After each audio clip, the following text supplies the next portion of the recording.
Allora, sono con Lucas Sonorio. Lucas, i derby sono tutti derby. È arrivata una tua doppietta, ormai viaggi a una media di 2 gol a partita.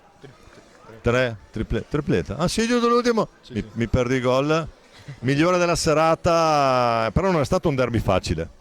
Buonasera a tutti, non è stato un derby facile perché alla prima parte noi non abbiamo fatto l'occhio allenato della settimana, abbiamo giocato male in difesa soprattutto e così vamo a soffrire molto. Hai che difendere come abbiamo fatto alla seconda metà e così è più facile per noi perché attacchiamo bene.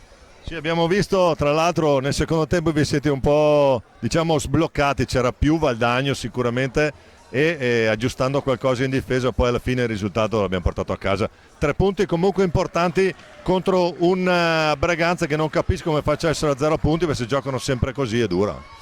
Sì, noi abbiamo guardato Breganze e loro giocano bene, credo che è cosa ben allenata e aspettavo un gioco più facile ma loro hanno venuto qua a Valdagno a giocare bene, a giocare guardando al nostro occhio e hanno stato bene per me.